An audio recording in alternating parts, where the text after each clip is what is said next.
Hello. Today we're going to be looking at the theory of cost and revenue. The theory of cost and revenue. The theory of cost is basically derived from the theory of production. That is, they are pretty much related.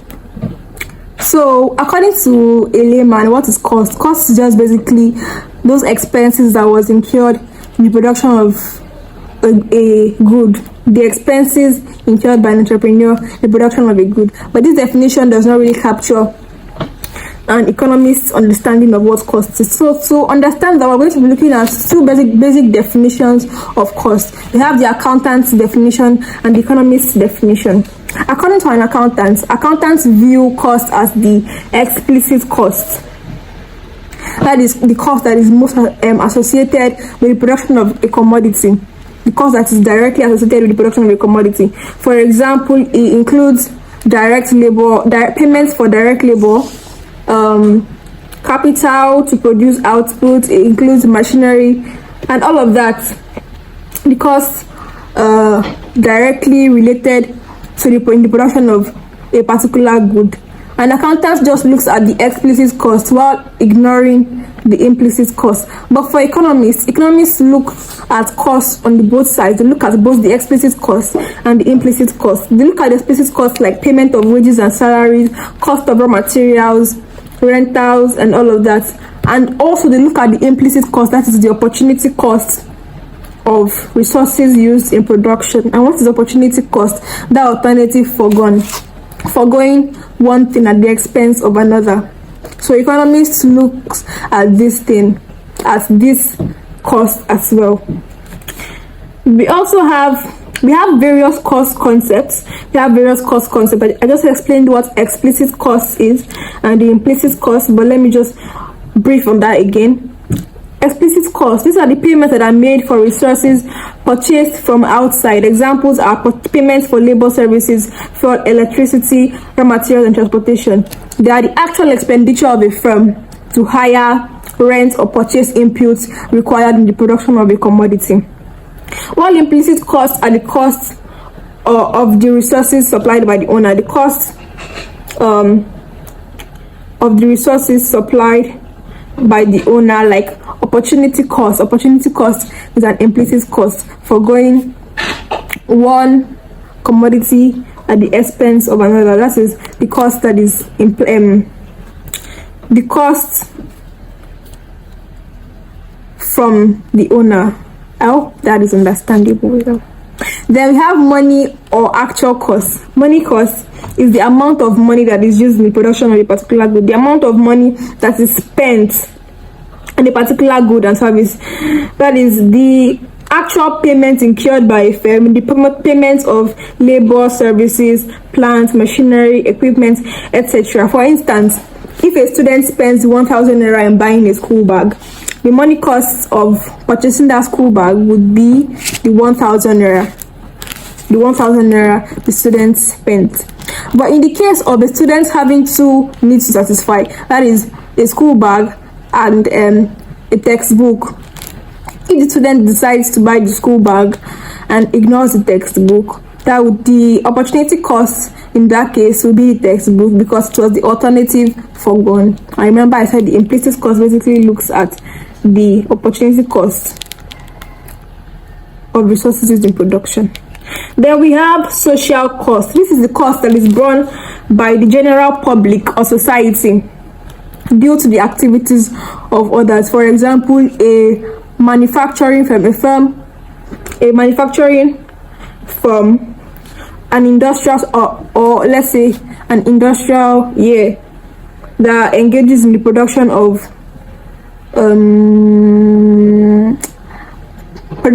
drinks. Now, they might want to use generators to power their production, which would in turn lead to noise pollution. There might even be industries that uses some machineries that bring out smoke that can pollute the air.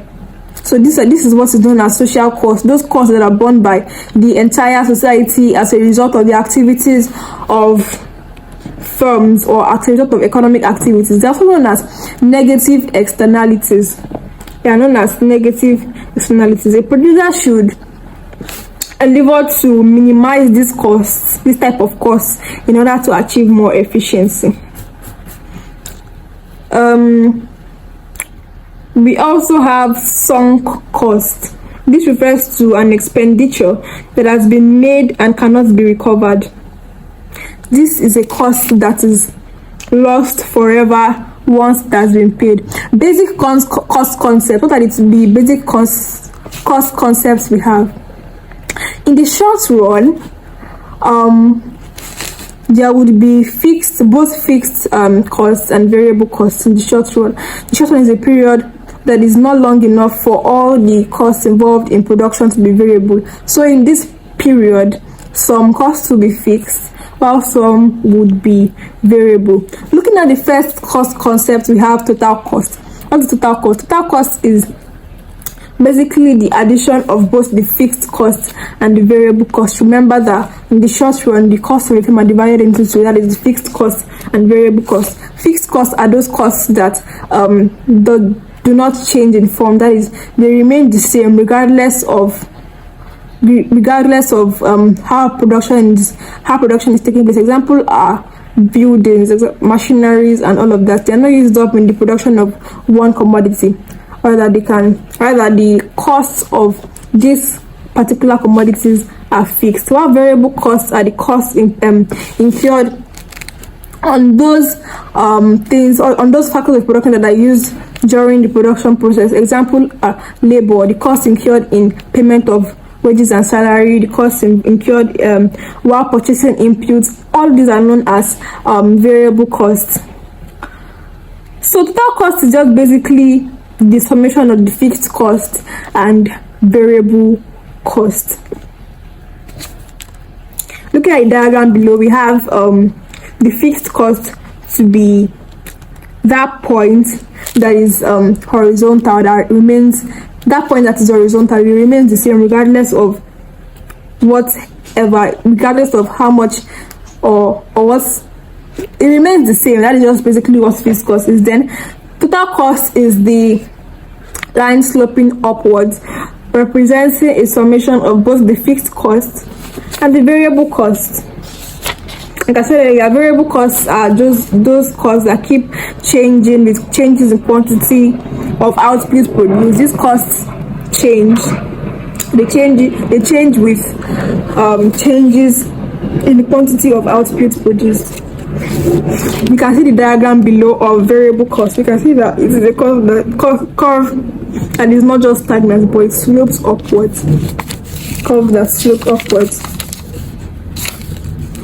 Then for average costs is the total cost per unit of output divided by the quantity. That is what average cost is. To calculate average cost, there are various types. We have average total cost, we have average fixed cost, and we have average variable cost. Average total cost is basically dividing total cost by the quantity of goods demanded. Also, average total cost can be calculated by adding average fixed cost and average variable cost, because these two costs make up what average total cost is. Therefore, average variable cost, it is basically dividing the total variable cost by quantity. For average variable cost, it is dividing total variable cost by quantity. Then for average fixed cost, it is basically dividing the total fixed cost by quantity. Total fixed cost by quantity would give us average fixed cost. The next one we're going to be looking at is marginal cost. So what is marginal cost? Marginal cost is the cost from producing an additional unit of output. It is given as the change in total cost divided by a change in quantity. A change in total cost divided by a change in quantity. The triangle represents what is called change. For change in total cost, we have TC2 subtracted from TC as quantity 1, then divided by quantity 2 minus quantity 1. You can see the various curves. You can see that for average total cost, where we see that it is a U-shaped curve.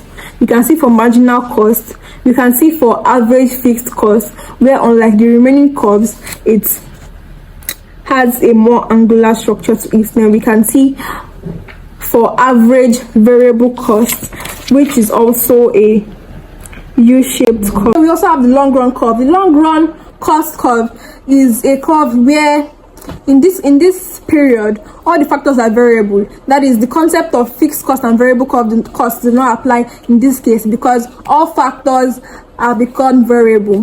This type of curve is also known as the planning curve, where a producer can decide what size of firm to set up in order to produce his desired level of output. Looking at the diagrams below, we can see that the marginal cost curve and the average cost curve remain U-shaped in the long run, while the total cost curve is an inverted S. Then moving to revenue. What is revenue? A firm's revenue are just basically those income it receives from the sale of its goods and services. The firm is concerned with both the cost it incurs in producing any given level of output, as well as the revenue it will receive on that level of output, so as to be able to protect its gain. The revenue concepts we have, just like in cost concept, we have total revenue, we have average revenue, and we have marginal revenue as well.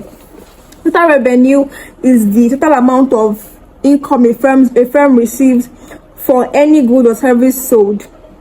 Total revenue is basically calculated as the price multiplied by the quantity. Total revenue is just the price of a commodity multiplied by its quantity. The average revenue is the total revenue of a firm divided by the quantity of output sold. How do we calculate that? Average revenue will be equal to TR over Q, that is total revenue divided by quantity. You know that, remember I said total revenue is price multiplied by quantity. Therefore, for average revenue, it's just basically price times quantity divided by the quantity. And average revenue, and that's how we obtain average revenue. Average revenue is also the same thing as the price. Average revenue is also the same thing as price. Average revenue is the same thing as price. So given this formula again, AR, which is equal to PQ divided by Q, cancelling out those two Q's, we see that price is the only thing left. So average revenue is also the same thing as price. And for marginal revenue, it is simply the change in total revenue divided by the change in quantity. A change in total revenue divided by a change in quantity. It is the addition to the total revenue resulting from the sale in an extra unit of output. How do we calculate change in total revenue? We have TR at quantity 2 subtracted from TR at quantity 1 divided by quantity 2 minus quantity 1. Finally, we are going to be looking at some calculations under this revenue concept. Looking at the diagram below, we can see that there are some points where the values were not given. Like we have R, we have T, we have U. So I'm going to be calculating those points. Remember, I said total revenue is just price multiplied by quantity. And what is price? Price is average revenue. So calculating R in this case would be total revenue at quantity 40, at output price 40, subtracted from total revenue at output price 30. So that is basically 450 minus 350 divided by 40 minus 30, which will give us 100 divided by 10, which is 10. Yeah. Then for the value of T, we have the total revenue of the one below divided by the one above, divided by the quantity of the one below minus the one above. The which is basically 630 divided by 70 minus 60.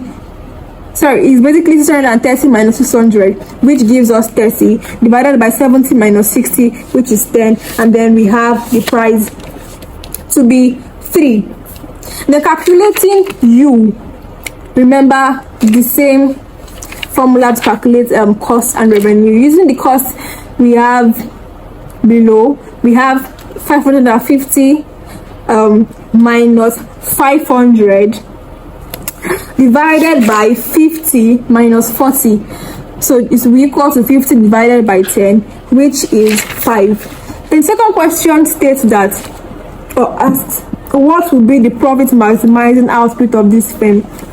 Before we deal with that question, what do we simply understand by profit maximizing output of a firm? It is the point where marginal revenue is equal to marginal cost. A point where marginal revenue is equal to marginal cost is the profit maximizing output of that firm.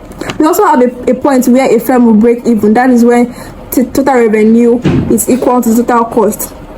So these two things are different. When TR is equal to TC, the firm will break even. But when marginal revenue is equal to marginal cost, the firm is maximizing. That is the profit maximizing output of the firm. Then we also have a point where marginal revenue would be less than marginal cost. At this point, it is not advisable for a firm to continue production. That is, the firm should just reduce production in order to avoid losses. And then a point where the marginal revenue is greater than the marginal cost, you would advise the firm to produce more goods in order to increase profits. So looking at this now, the question states, what is the profit maximizing output of the firm? Remember, like I said earlier, where marginal revenue is equal to marginal cost. And looking at the table, what point is marginal revenue equal to marginal cost? We have at output price 50, where we see marginal revenue as 5 and then marginal cost at 5. The third question states that if the firm is operating under perfect competition, what would be the price of its product?